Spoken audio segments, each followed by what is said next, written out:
पावनी, आज तुम्हें एक्सेप्ट करना ही पड़ेगा कि तुम भी मुझसे मोहब्बत करती हो। पार्थ ठाकुर का लहजा जिद से भरा हुआ था। वो आज हर हाल में पावनी के दिल में छुपी हुई मोहब्बत का इजहार चाहता था। 100 प्रॉब्लम से घिरी घायल सेल्फ रिस्पेक्ट के लिए रात के अंधेरे, सर्द हवा और दिसंबर की हल्की फुहार से ज़्यादा वो पार्थ ठाकुर के सवाल से कपकपा रही थी। वो आज जवाब लिए बिना हटने के मूड में बिल्कुल भी नहीं लग रहा था। पावनी ने परेशान नज़रों से पार्थ ठाकुर के चेहरे की ओर देखा। रात के अंधेरे में भी उसके चेहरे पर उसका अटल इरादा चमक रहा था, हमेशा की तरह। सबसे झिड़कियाँ खाने के बाद वो अपना मन हल्का करने लॉन के अंधेरे कोने में आई थी। ये अंधेरा कोना उसके दिल के बहुत करीब था। यहाँ उसकी कई खूबसूरत और उदास यादें बसी हुई थी। ये कोना उसके कमरे की खिड़की से भी साफ नज़र आता था। उसे पता भी नहीं लगा कि कब पार्थ उस तक आया। वो उससे उसके रोने की वजह पूछ रहा था। पार्थ उसके पापा के दोस्त का बेटा था। दोनों बचपन से एक दूसरे को जानते थे और पसंद भी करते थे। पार्थ ने पहले भी कई बार इजहार किया था, लेकिन वो अपने चेहरे पे कोई भाव नहीं आने देती थी और उसकी बातों के असर को ख़त्म कर जाती थी। बिना कहे ही वो समझ गया था कि आज फिर हमेशा की तरह उसकी बेइज्जती हुई है। वो हमेशा से ही उसका पक्षधार रहता था, लेकिन अब बात हद से ज़्यादा बढ़ती जा रही थी। इसीलिए वो अपने और उसके रिश्ते को एक मजबूत नाम देकर उसे इस घर में इज्जत दिलाना चाहता था, ताकि फिर कोई उसकी बेइज्जती करने से पहले 100 बार सोचे। पावनी, मुझे अभी जवाब चाहिए। बोलो, क्या तुम्हें भी मुझसे मोहब्बत है? पार्थ ने उसकी कलाई पर पकड़ मजबूत करते हुए पूछा। बरसती फुहार, सर्द हवाएं और पार्थ के हाथों का छूना पावनी की रीढ़ की हड्डी में जैसे खून जमा गया था। 100 लोढ़े होने के बाद भी पावनी की टांगें बुरी तरह कांप रही थी। हल्की फुहारों ने अचानक ही मूसलाधार बारिश का रूप ले लिया। पावनी बुरी तरह से घबरा कर पार्थ को देखने लगी। वो अपने सवाल पर चट्टान की तरह अड़ा था। मेरा हाथ छोड़ो पार्थ, मुझे ठंड लग रही है। पावनी की आवाज़ कांप रही थी। ये कपकपाहट बारिश से ज़्यादा पार्थ की नज़रों की वजह से थी। पार्थ ने उसके चेहरे को गौर से देखा और फिर उसका हाथ छोड़ दिया। दोनों के चेहरे बस कुछ इंच की ही दूरी पे थे। उन दोनों के बीच बारिश की बौछार थी। अपने कमरे में जाओ पावनी, हीटर ऑन करो और कंबल में घुस जाओ, लेकिन मैं यहाँ तब तक रहूँगा जब तक तुम मेरी मोहब्बत का इजहार नहीं कर लेती। पावनी ने बरसती बारिश में उसका चेहरा देखना चाहा। वो उसके भीगे चेहरे को ज़्यादा देर तक देख ना सकी। पलट कर अपने कमरे की तरफ भागी। उसकी शॉल लगभग भीग चुकी थी।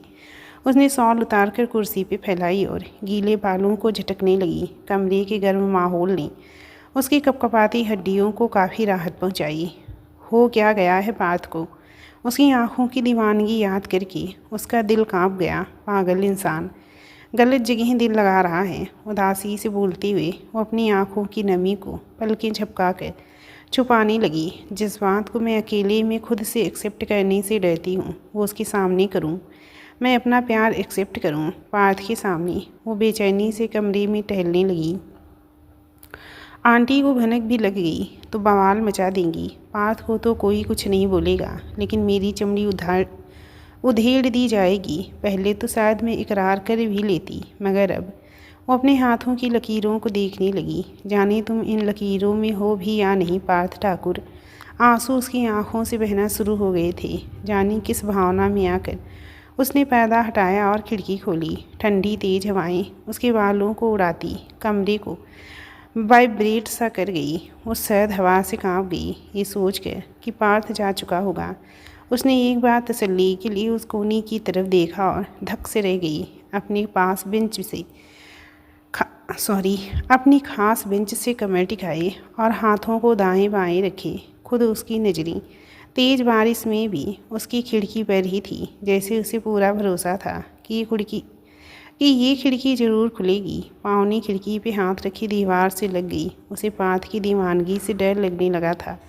इतनी सर्दी और बरसती बारिश में भी वो अभी भी वहाँ डटा हुआ था। हे भगवान, क्या करूँ मैं? खुद को बहुत बेबस महसूस करते हुए उसने डरते हुए जरा सा पर्दा हटाकर उसे देखा। ऐसे तो ये बीमार हो जाएगा।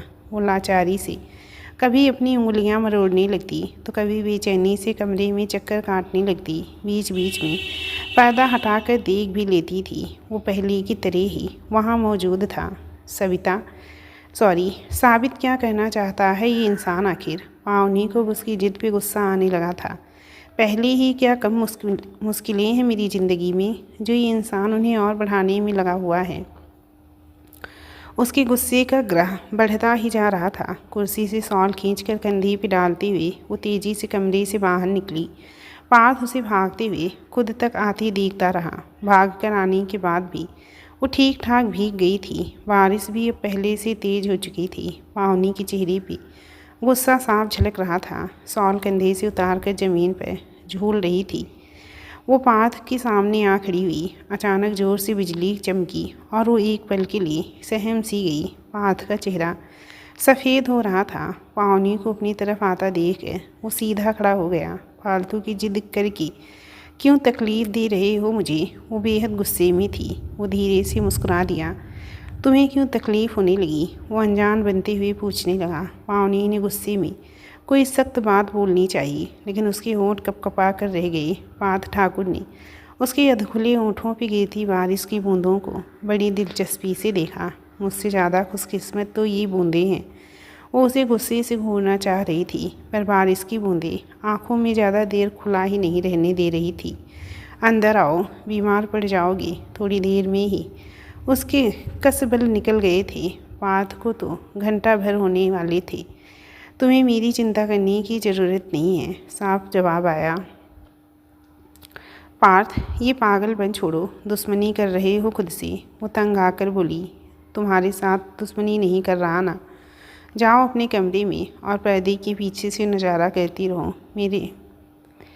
मेरे मरने तक। वो बेरहमी से बोला। पावनी ने बेचारगी से आसमान की ओर देखने की कोशिश की पर नाकाम रही। मौसम के मिजाज बादलों की गरज और बिजली की चमक बता रही थी कि आज आसमान का पूरी रात बरसने का इरादा है। रुक रुक कर चमकती बिजली से हर जगह रोशनी हो रही थी। अंधेरे में लॉन का आखिरी कोना काफ़ी डरावना लग रहा था। प्लीज़ पार्थ, जाओ यहाँ से। मैं हाथ जोड़ती हूँ तुम्हारे आगे, उसने बाकायदा हाथ जोड़ते हुए कहा। उसकी शॉल ज़मीन पे गिर चुकी थी। उस सिरफिरे को वो कैसे समझाए? वो कुछ समझने को तैयार ही नहीं था। पार्थ ने एक नज़र उसके कांपते बदन पर और दूसरी नज़र नीचे गिरी शॉल पे डाली। फिर झुककर शॉल उठाई और पीछे से लाकर उसके कंधे पे डाल दी। वो बाकायदा कांप रही थी। जुड़े हुए हाथ थरथरा रहे थे। पार्थ को उस पर तरस आ गया। जाओ अपने कमरे में। पावनी के जुड़े हुए हाथों को खोलकर उसने उसे पीछे ढकेल दिया। पावनी ने गुस्से से झटक कर शॉल नीचे गिरा दी। नहीं, अब मैं यहीं खड़ी रहूँगी तुम्हारे साथ। मुझसे बहुत मोहब्बत है ना तुम्हें? यही साबित करना चाह रहे हो ना? तो ठीक है, करो साबित। मैं भी सुबह तक यहीं खड़ी रहूँगी तुम्हारे साथ। सालों बाद पार्थ ठाकुर ने उसका पुराना जिद्दी अंदाज देखा था। पार्थ उसकी जिद भरे चेहरे को देखते हुए होंठ दबा कर मुस्कुराया। मैं तो अपनी मोहब्बत साबित करने के लिए खड़ा हूँ। तुम क्या यहाँ टाइटैनिक 2 बनने के इरादे से खड़ी हो? पार्थ ठाकुर का चेहरा सफ़ेद पड़ने लगा था पर वो इस समय भी शरारत से बाज नहीं आया। अगर तुम अंदर नहीं गए तो बहुत बुरा होगा। उसकी धमकी पे वो मुस्कुराया। अब इससे बुरा क्या होगा पावनी? मैं पिछले 1 घंटे से यहाँ बस तुम्हारी हाँ सुनने के लिए खड़ा हूँ और तुम बिल्कुल पत्थर दिल लड़की बनी हुई हो। किससे डर है तुम्हें? किसकी आंखें गड़ी हुई हैं तुम पर जो तुम्हारी ज़बान पर ताला लग गया है? एक अरसे से जो मोहब्बत हम दोनों के अंदर पल रही है तुम्हारे अंदर उसे एक्सेप्ट करने की भी हिम्मत नहीं है। मैं तुम्हें इतना डरपोक नहीं समझता था। उसके कंधे को झिझोड़ कर अपनी बात ख़त्म करते हुए पार्थ ने उसे हल्का सा धक्का दिया जैसे पावनी की चुप्पी उसे तोड़ रही थी। और जब वो बोला तो उसका दर्द उसके लहजे से झलक रहा था। मैं सारी रात इस ठंड का, इस बारिश का सामना कर सकता हूँ मगर मुझे अपनी खुशफहमी पर बहुत दुख हो रहा है। तुम्हें जानने का दावा करता था। मुझे यकीन था कि मुझसे ज़्यादा मोहब्बत तुम करती हो। मगर वो 2 कदम आगे बढ़ गए। उसके करीब आकर चुप सा हो गया। पावनी ने पानी की चादर के पार पार्थ के हारे हुए चेहरे को देखा। बहुत डरपोक हो तुम। पावनी को उसके धक्के ने गुस्सा दिला दिया। वो ठीक उसके सामने आकर खड़ी हो गई। हाँ हूँ मैं डरपोक।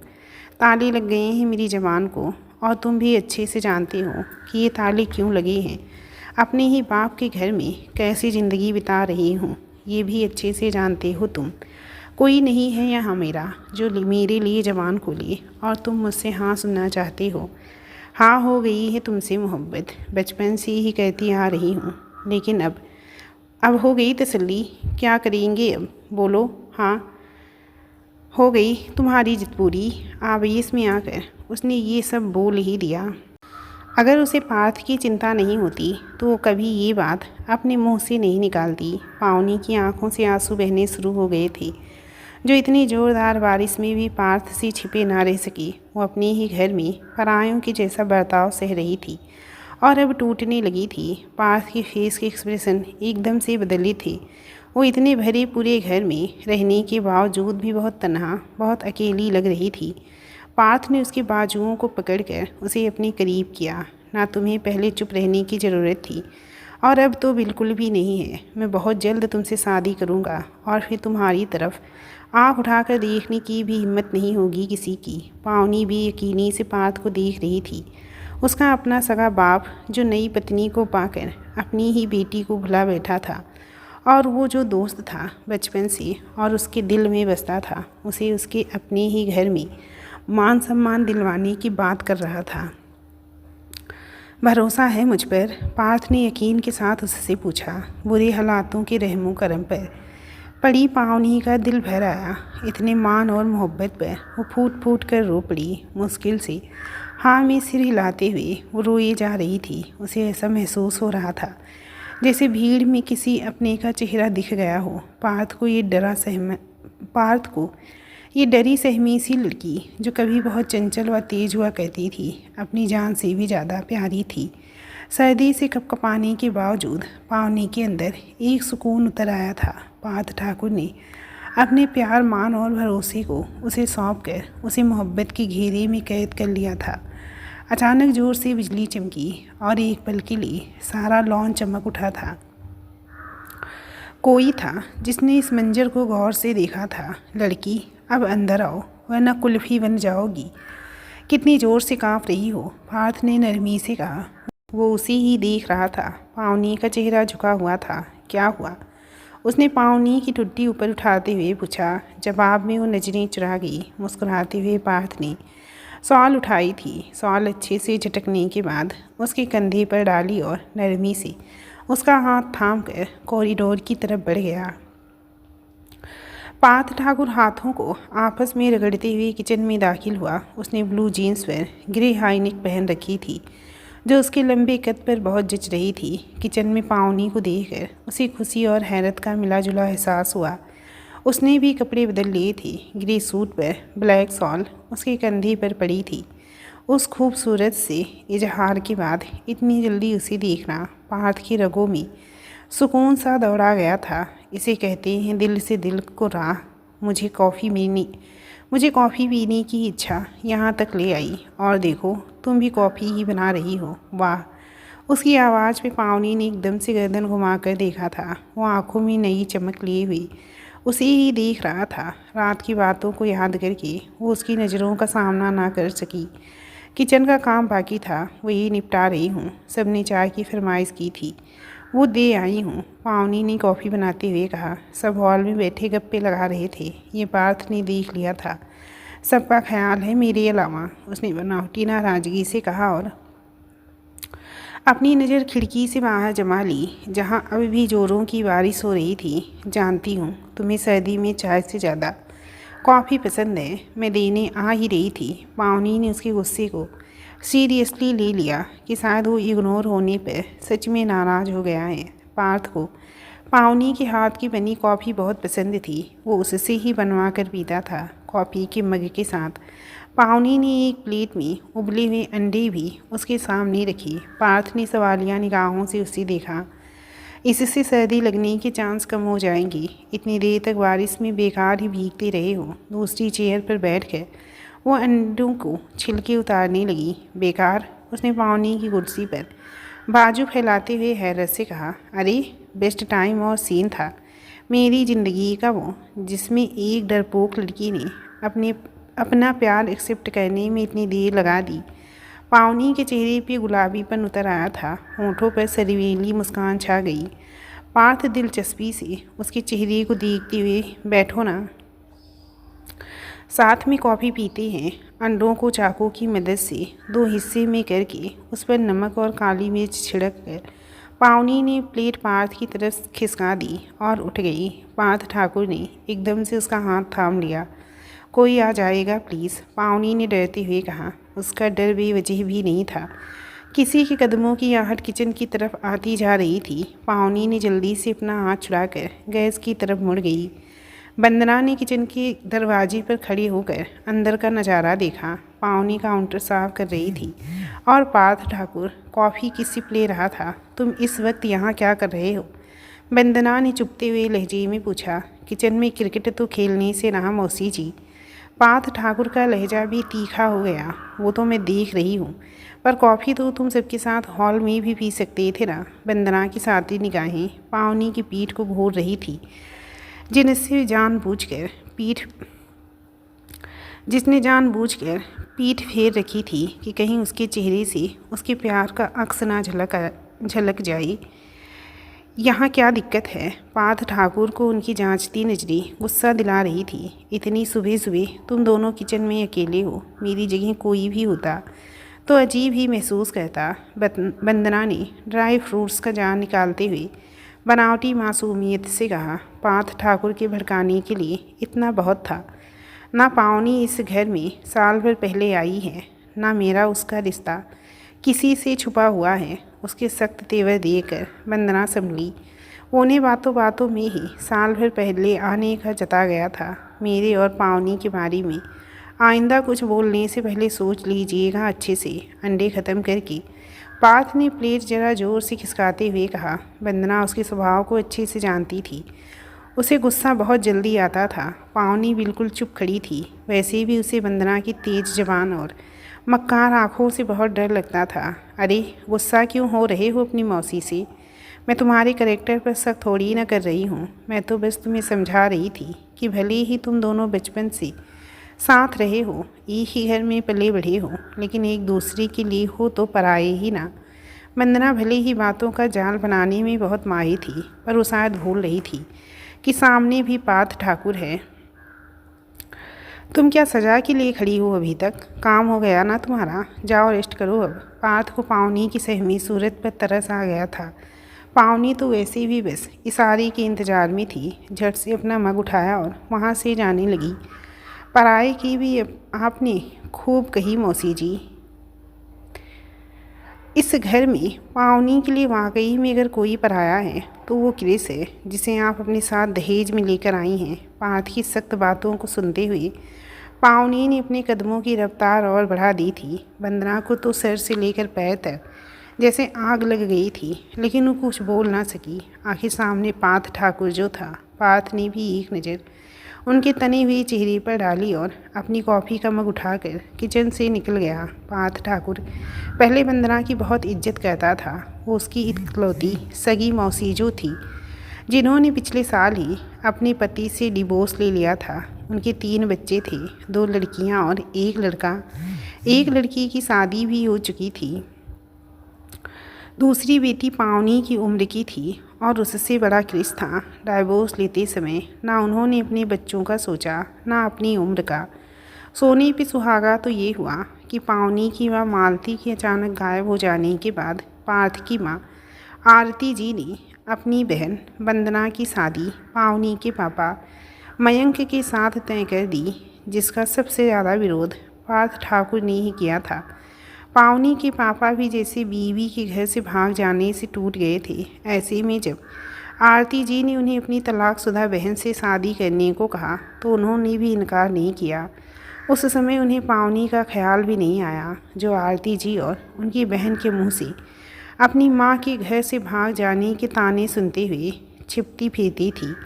अपने पापा की दूसरी शादी का सुनकर तो पावनी जैसे बोलना ही भूल गई थी। पार्थ के डैड मानक जी तो शुरू से ही आरती जी की मुट्ठी में थे, और जब मयंक जी खुद इस शादी के लिए तैयार थे तो भला मानक जी क्यों मना करते। इस तरह पार्थ ठाकुर का सारा विरोध बेकार गया और उसकी मौसी वंदना पावनी के पापा मयंक जी से शादी करके अपनी बेटी पूजा और बेटे क्रिस को लेकर उसके बंगलों में चली आई थी। पावनी की चुप्पी पर भी पार्थ को बहुत गुस्सा आया था, लेकिन मालती जी के जाने के बाद से पावनी में बहुत बदलाव आ गया था। वो जो हमेशा इस घर में हंसती खिलखिलाती घूमती थी और अपनी माँ से नखरे उठवाया करती थी, अब इस घर की नौकरानी बनने लगी थी। आरती जी ने तो घुटनों के दर्द का बहाना बना करके बहुत पहले ही किचन से किनारा कर लिया था। मालती ने भी कभी एतराज़ नहीं किया। वैसे भी घर में कई नौकर थे तो मालती जी खुद आगे आकर बहुत से काम कर दिया करती थी। पार्थ मालती जी के बहुत करीब था। पावनी के साथ साथ वो पार्थ की भी खूब नखरे उठाती थी, लेकिन जाने कैसी हवा चली कि एक दिन मालती कुछ सामान लेने बाजार को निकली तो लौट कर नहीं आई। हाँ, उनका लिखा हुआ खत ज़रूर मिल गया तकिए के नीचे, जिसमें उन्होंने लिखा था कि वो अपनी मर्जी से ये घर छोड़ कर जा रही हैं, क्योंकि वो अपनी पहली मोहब्बत को भुला नहीं पाई थी। अब उनका पुराना प्यार लौट आया है तो वो भी उसके पास लौट गई थी। पावनी को माँ की लिखी चिट्ठी पढ़कर भी विश्वास नहीं हुआ था, और विश्वास तो पार्थ ठाकुर को भी नहीं हुआ था। इतनी साफ दिल वाली, हर नियम कायदे को मानने वाली मालती जी, जिनकी गोद में वो पला बढ़ा और बड़ा हुआ था, जो उसकी हजारों फरमाइशें बिना माथे पर बल लाए पूरी कर दिया करती थी, उसे कभी उनके अंदाज से नहीं लगता था कि उनके दिल में ऐसा भी कुछ हो सकता है। मयंक जी ने तो घर में मालती जी का नाम तक लेने पर पाबंदी लगा दी थी। पार्थ उन्हें समझाना चाहता था, लेकिन उनकी मर्दानगी पर बात आ गई थी। वो कुछ समझना ही नहीं चाहते थे, और मानक जी ने तो कभी घर के मामलों में दखल नहीं दिया था, तो अब भी चुप ही रहे। पार्थ ठाकुर ने अपने तरीके से भी मालती जी को ढूंढना चाहा, लेकिन उसके हाथ भी कुछ ना लगा। ऊपर से घर में हो रहे बदलाव ने उसका ध्यान घर की तरफ कर दिया था। वंदना, जो पहले उसकी मौसी थी, अब मालती जी की जगह लेने आ गई थी। उसकी मौसी की बेटी पूजा, जो अपने खुलेपन की वजह से पहले से ही उसे पसंद नहीं थी, अब तो एकदम ही जहर लगने लगी थी। ऊपर से क्रिस, जो उसकी ही उम्र का होने के बाद भी कभी उसका दोस्त ना बन सका था। सबसे बढ़कर पावनी, जिसकी हालत दिन ब दिन खराब हो रही थी। मालती जी के जाने के बाद घर की जिम्मेदारी पावनी पर लाद दी गई थी। वंदना और पूजा तो उस पर हुक्म चलाना जैसे अपना फ़र्ज़ समझती थी। अक्सर आरती जी के निशाने पर भी रहती थी। ऐसे में माँ की घर छोड़ जाने का गम और गहरा होता जा रहा था। वंदना बहुत चालाक औरत थी। उसने मयंक जी को ऐसे मुट्ठी में लिया था कि वो इकलौती बेटी से भी बेखबर हो गए थे। वंदना हमेशा ब्रेन वॉश करती रहती थी कि कहीं पावनी भी अपनी माँ की तरह घर से भाग न जाए, फिर क्या इज्जत बचेगी आपकी समाज में, पहले ही इतनी थू थू हो रही है, वगैरह वगैरह। पावनी भी ग्रेजुएशन कर रही थी। वंदना चाहती थी कि उसका कॉलेज जाना बंद करा दिया जाए, लेकिन उस वक्त भी सिर्फ पार्थ ही था जिसने उनकी इरादे पर पानी फेर दिया था, ये कहकर कि पूजा भी तो कॉलेज जाती है ना, तो उसका भी कॉलेज जाना बंद करवाएं। उसकी माँ पावनी की माँ की तरह घर से भागी नहीं है। वंदना बिलबिला उठी थी। राजू को तो बस भगवान ही जानते हैं, और हर राज वहीं खोलेंगे भी। मैं मान ही नहीं सकता कि मालती आंटी ने ऐसी घटिया हरकत की है। पार्थ ने पूरे यकीन से कहा, तुम्हारे ना मानने से सच्चाई बदल जाएगी क्या? आरती जी ने भी पावनी को घूरते हुए कहा, अगर ऐसा हुआ भी तो उसमें पावनी की क्या गलती है? उसकी पढ़ाई क्यों रोकी जा रही है? कहते हुए पार्थ आरती जी की ओर मुड़ा। मॉम, पावनी की माँ भागी हैं तो पावनी को सज़ा मिलनी चाहिए। तो फिर मौसी जी ने भी तो बुढ़ापे में जवान बच्चों के होते हुए ना सिर्फ डिवोर्स लिया, बल्कि डिवोर्स के फ़ौरन बाद ही मयंक अंकल से शादी भी कर ली। पूजा को भी तो सज़ा मिलनी चाहिए ना, जैसे प्रिया दी, वंदना की शादीशुदा बेटी, अपनी माँ की हरकतों पर अपने ससुराल में बेइज्जत हो रही है। पार्थ ठाकुर ने सच से सामना करवा दिया तो आरती जी उसे घूरने लगी। वंदना का बस नहीं चल रहा था कि वो पावनी को कच्चा ही चबा जाएं, जिसकी वजह से उन्हें इतनी बातें सुननी पड़ी थी। ज़बान संभाल के बात करो पार्थ, आरती जी ने उसे घुड़का। सॉरी मॉम, बट मुझे सच बोलने से कोई नहीं रोक सकता। कहते हुए पार्थ ठाकुर उठ खड़ा हुआ। चलते चलते वो परेशान और डरी हुई पावनी के पास रुका था। अगर तुम्हारे साथ कोई जाती हो और तुम अपनी आवाज़ ना उठा सको तो तुम भी इस घर से भाग जाना, जिससे अपनी पसंद की लाइफ तो बिता सको। पार्थ ठाकुर की आवाज़ सबके कानों तक गई थी। पावनी भी और हैरान हो गई थी। पार्थ ठाकुर इतना बोलकर वहाँ से जा चुका था। क्या तमाचा मार कर गया है आपका भांजा? पूजा भी मजाक उड़ाती चली गई थी। कहीं न कहीं वंदना की इस उम्र में दूसरी शादी करने से वो भी नाराज़ थी। उसकी सहेलियों ने भी तो कितना मजाक उड़ाया था उसका। ये बात सुनाकर वंदना ने शिकायती निगाह से आरती जी को देखा। मैं बात करूँगी मानक जी से, वही ठीक करेंगे पार्थ को। आरती जी ने तसल्ली दी और उनकी शिकायत करने पर घर के मामलों में कभी भी ना बोलने वाले मानक जी ने कहा, तो बस इतना, अगर पावनी पढ़ना चाहती है तो पढ़ने दो। वैसे भी पार्थ ने कुछ गलत तरफदारी भी नहीं की। आरती जी बस उन्हें घूर कर रह गई थी। फिर नतीजा ये निकला कि पावनी की पढ़ाई जारी रही। पार्थ अक्सर उसे अपने हक के लिए लड़ने को उकसाता रहता था, लेकिन माँ का दिया हुआ घाव पावनी के लिए नासूर बनता जा रहा था। जैसी माँ वैसी बेटी के डरावने भूत ने उसका सारा आत्मविश्वास निगल लिया था।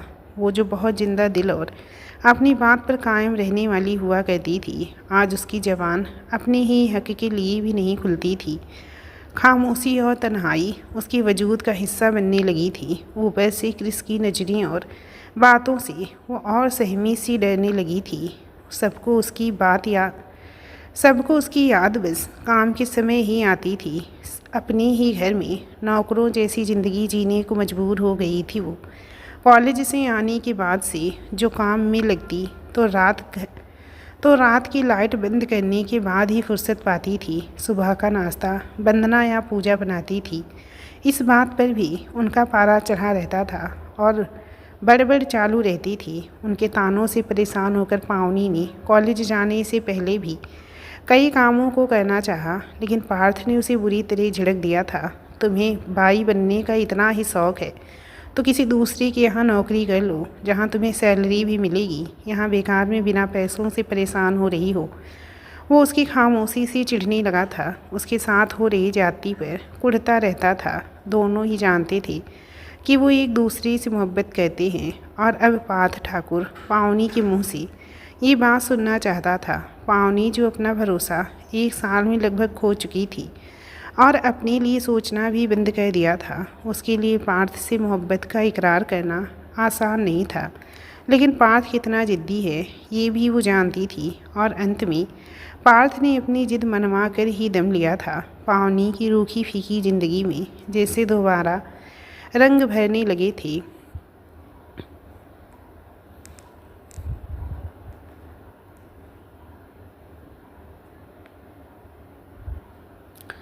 हॉल में आरती जी, वंदना, पूजा और क्रिस सर जोड़े हुए बैठे जाने क्या खुसर फुसर कर रहे थे। पावनी तभी कॉलेज से लौटी। उसने सबको एक साथ देखा और अपने कमरे की ओर जाने लगी। सबको भूख लग रही है, जल्दी से दोपहर का खाना बना दो। आरती जी ने उसे देखते ही हुक्म झाड़ा। यूनिफॉर्म में पावनी बहुत खूबसूरत दिख रही थी। जी आंटी जी, अभी बनाती हूँ, पहले चेंज कर लूँ। वो हामी भरते हुए चली गई। इसके अंदाज थोड़े बदले हुए से नहीं लग रहे आप लोगों को? पूजा ने उसे गौर से देखते हुए कहा था। पहले तो हमेशा चेहरे पे 12 बजे रहते थे।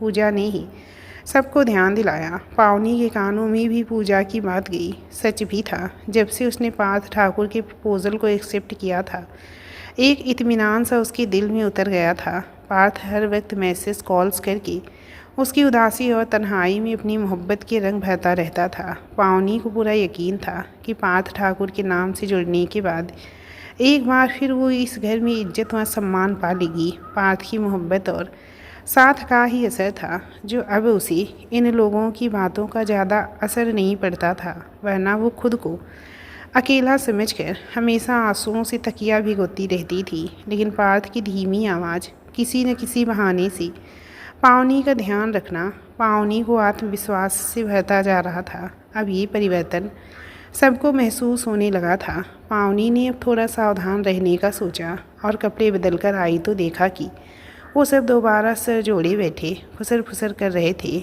उसे देखकर सब अचानक से चुप हो गए, जिससे पावनी थोड़ा शर्मिंदा सी हो गई। मटर छीले हुए रखे हैं, मटर आलू का पुलाव बना लो, रायता सलाद भी बना लेना और कबाब भी तल लेना। उसे देखते ही वंदना ने लंच का मेनू बताया। वो जल्दी से जल्दी क्रिस की नज़रों से हटना चाहती थी। क्रिस शुरू में तो वंदना के मयंक जी से शादी करने के फैसले से नाराज़ था। वो अपने दोस्त के घर चला गया था। अपनी माँ की बहुत जिद करने पर एक दिन उनसे मिलने आया तो उसका सामना पावनी से हुआ और वो उसे देखता ही रह गया। पावनी भी उसे पार्थ ठाकुर की कजिन होने के नाते से जानती थी, लेकिन जब वो इसी घर में रहने लगा तो पावनी को उलझन होने लगी। वो उसकी